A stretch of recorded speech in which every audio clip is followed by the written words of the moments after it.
Now I done grew up around some people living their life in bottles. Granddaddy had the golden flask, back no bigger day in Chicago. Some people like the way it feels, some people want to kill their sorrows.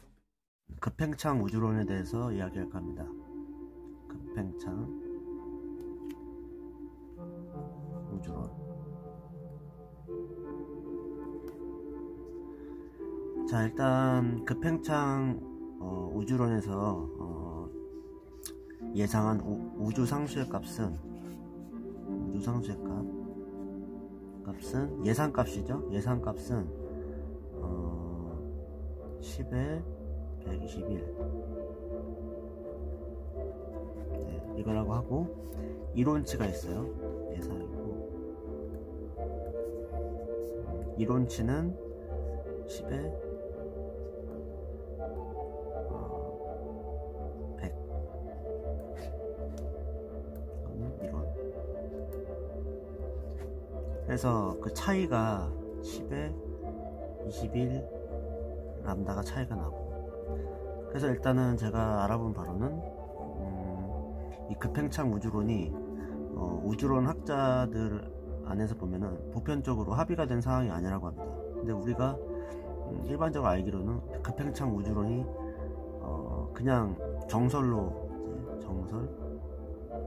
정설이라고 이제 알려졌기 때문에 우리는 그렇게 믿고 있었던 거고, 근데 펠로즈가 설명한 바에 따르면은 급팽창 우주론 때문에 본인이 공상의 어떤 주제를 쓰게 됐다고 합니다. 공상.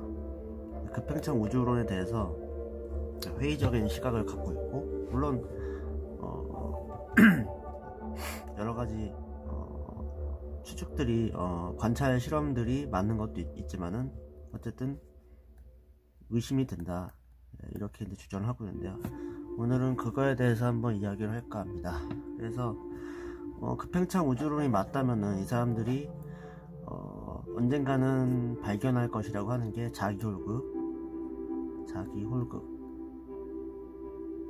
자기홀극이라는 게, 이제 우리가 만약에 자석이 있으면은 S극이 있고 N극이 있으면은 이건 분리될 수 없죠. 이거를 자석을 자르게 되면은 다시 SN이 되고 또 SN극이 되고, 그런데 이 급팽창 우주론들의 주장에 따르면은 S극 따로 N극 따로인 어떤 극성을 띈 어떤 그런 존재가 있고, 이게 급팽창 우주론이기 때문에 아주 희박해서 보이지 않을 뿐이지 언젠가는 발견이 될 것이다. 하지만 지금까지 발견된 어떤 정황 증거는 없다고 합니다. 그래서 자기홀극의 존재를 예측을 하고 있지만 현재 아직은 발견된 적이 없다.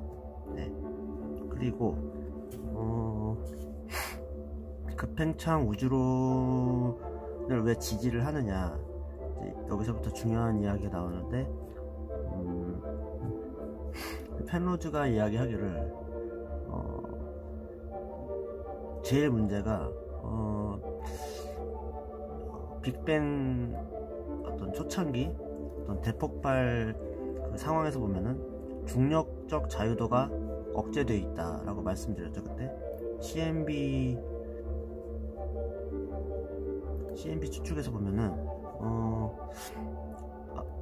저번 제 영상에서 보면은 9차원과 3차원의 어떤 그래프를 비교를 했을 때 현재 CMB에서 나타나는 것은 3D이고, 이제 끈이론이 주장하는 대로 이제 9차원을 가지고 분석을 해보니까 6차원은 어디로 사라졌는가, 그런 이야기가 있었는데, 그래서 이제 이 중력적 자유도가 억제되었기 때문에 그걸 어떻게 증명하느냐, 이게 이제 중요한 어떤 펜로즈가 생각하는 문제점으로 생각을 하고 있는데요. 그래서 이 급팽창 우주론에서는 이게 급팽창이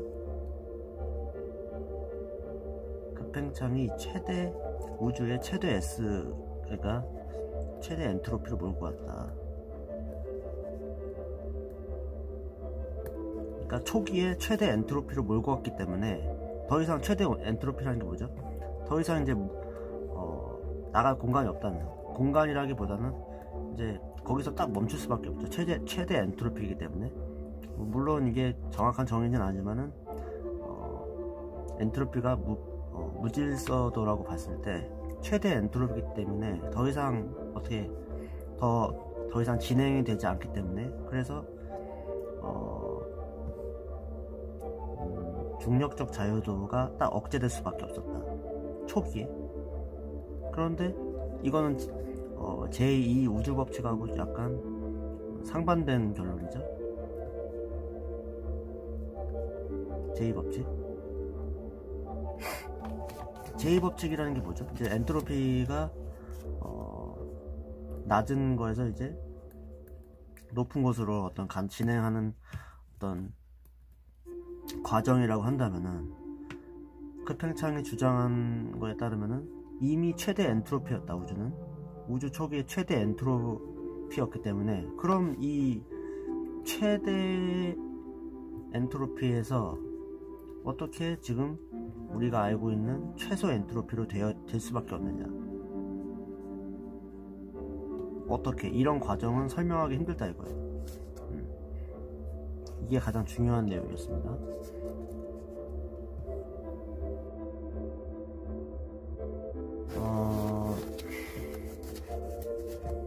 이걸 도식으로 한번 나타내 보겠습니다. 도식을 나타내 보면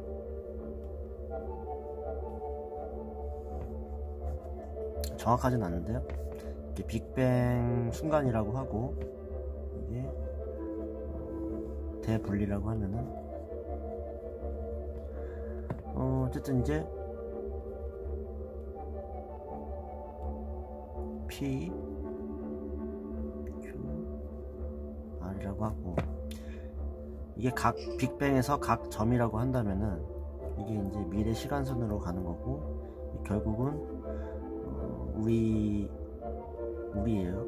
우리 현재 우리인데 이렇게 올 건데, 각 점이 이렇게 빅뱅 순간에서 이렇게 해서 오면은 P랑 Q랑 온도가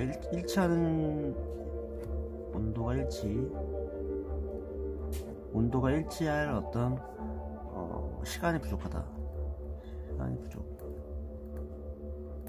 시간이 부족한데요. 만약에 급팽창을 가정을 하고 한다면은 이게 빅뱅이라고 했을 때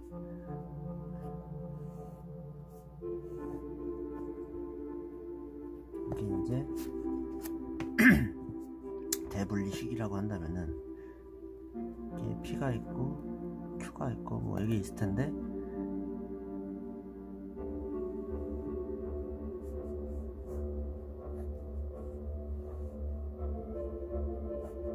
뭐 이제 여러 갈래로 갈라지겠죠? 갈라지는데 이렇게 교차점이 생긴다 이거예요. 어떤 각 점마다 수많은 점이 있을 텐데, 뭐 점이 어떤 뭐 입자든 뭐든 그거는 모르겠어요. 어쨌든 그 시작점이 각각 있는데, 이게 급팽창이 일어나면서 10의 26승배가 일어난다고 하는데, 급팽창이 이제 확 일어나면서 어떤 이런 교차점이 발생하면서, 이 교차점이라는 건 이제 서로 간의 어떤 각 점의 상호작용이라고 하면은, 상호작용이 있었기 때문에 온도가 일치하게 된다.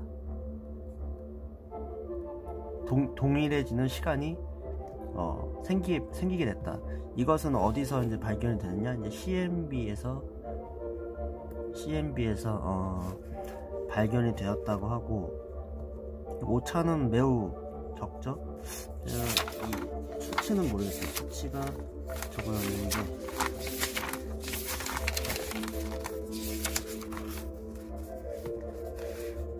네, 10의 오차는 10의 5승분의 1에서 뭐 9 사이라고 하는데, 어쨌든 이 CMB의 어떤 우주 배경 복사로 인해서 이런 급팽창 우주론이 탄력을 받게 된 거예요. 이 급팽창은 이 대분리 시기라고 한다면 매끄럽게 만들었다고 하는데, 그냥 받아들이세요. 매끄럽게 매끄럽게 만들었다고 하는데, 이 매끄럽다는 의미는 이제 최대 엔트로피라는 거예요. 최대 엔트로피. 이거에 대해서 설명을 할 수가 없다. 그겁니다. 이 최대 엔트로피 상태에서 우리가 제2법칙하고 상충이 되는 거죠. 제2법칙은 최소 엔트로피죠. 이제 최소한의 엔트로피였다가 이제 점점 시간이 지나면서 최대 엔트로피가 되는 건데, 애초에 대폭발 시점에서 급팽창이 되면서 최대 엔트로피가 되었다. 그런데 이것은 제2법칙과 상충된다. 여러분들이 그렇게 좋아하는 어떤 과학의 법칙과 상충되고 있다. 그겁니다. 이에 대해서 의문이 들 수밖에 없다. 이겁니다.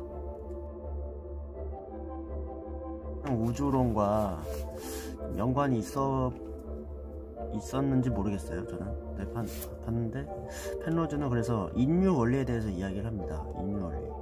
그래서 인류 원리라는 거는 제가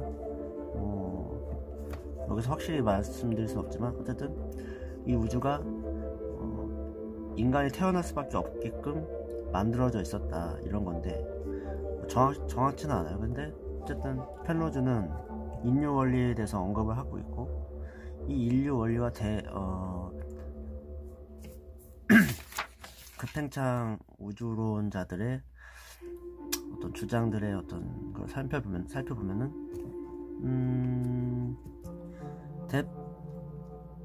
급팽창 이론은 지금 제2법칙을 위배한다고 하잖아요. 그죠? 위배하는 걸로 보이는데, 어떻게 그게 가능하느냐, 그걸 봤을 때는 급팽창 주의자들은 이제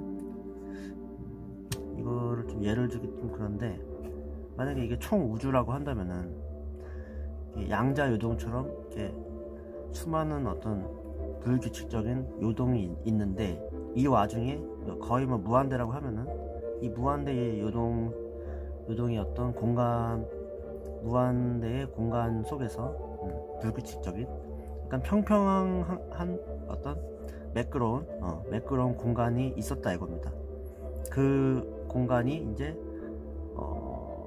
커지면서 평평한 어떤 우리 현재 우주를 만들었다는 거예요. 그래서 가능했던 거다. 근데 이거는 순전히 뭐냐? 우연에 지금 기대고 있는데요. 그 좋아요. 우연으로 이제 가능하다고 한다면은 확률을 계산할 수 있는데, 일단은 우리 우주의 관점으로 보면은 우리 인간 같은 생명이 탄생할 어떤 확률을 보면은, 그 전 영상에서 제가 알려드린 대로 부피를 알 수가 있었는데요. 이거의 역이죠. 그래서 우리 같은 생명이 일어날 확률은 10에 마이너스 10에 124라고 합니다. 엄청나게 낮은 숫자죠. 정말 엄청나게 낮은 숫자인데, 이게 뭐가 문제가 되느냐, 계산은 했겠죠. 저도 계산 방법은 모르겠어요. 계산 방법 확인이 안 되는데, 우리가 이제 6일 동안 우주에서 날아온 어떤 입자들을 가지고 우연히 생명이 일어날 확률을 계산해 보니까 10에 마이너스 10에 60승이라는 거예요. 그럼 벌써 차이가 엄청나죠. 차이가 엄청나요. 이게 훨씬 커요. 그냥 우주에서 날아온 입자들을 가지고 6일간 관찰을 해봤을 때, 그때 생명이 탄생할 어떤 확률을 계산해 보니까, 인류 원리에서 말하는 어떤 제2법칙을 가지고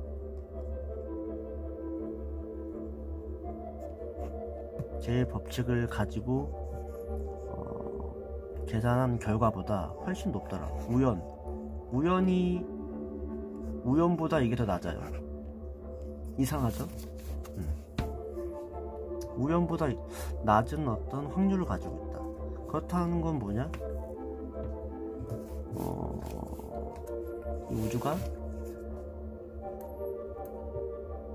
우주가 훨씬 과거부터 존재하고 있었다는 것을 암시하고 있다고 합니다. 그러니까 빅뱅 이전부터 뭔가 존재하고 있었다는 거예요. 그걸 암시하고 있다고. 오피셜 아니냐고 하지만은 이제 프리드만 모델 우주론이라고 할게요. FLRW 프리드만 우주론에서 보면은 CMB에서 이도가 2도 범위가 넘는 상관관계는 관찰되지 않아야 된다고 나오는데, 현재 최근에는 관찰 증거에서 60도까지 존재한다고 합니다. 60도 각도가 존재한다는 거는 현재 우리가 빅뱅이라고 하는 어떤 그런 등각적 어떤 구조를 봤을 때 그 전부터 이미 뭔가 그 전부터 어떤 뭐 빛이라고 해도 좋고 뭐 모르겠어요. 어떤 정보가 있다는 거예요. 그렇기 때문에 그 정도의 각도가 나온다는 거지. 최근 CMB 어떤 조사에 따른다면 그렇다는 거야. 그래서 관찰 증거도 지금 조심스럽게 예측이 되고 있다고 합니다.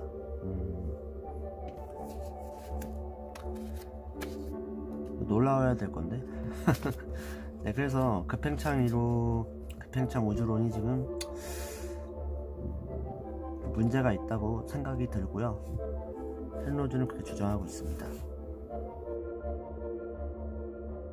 마무리를 할까 하는데, 아까 인류 원리를 얘기했을 때 이제 중요합니다.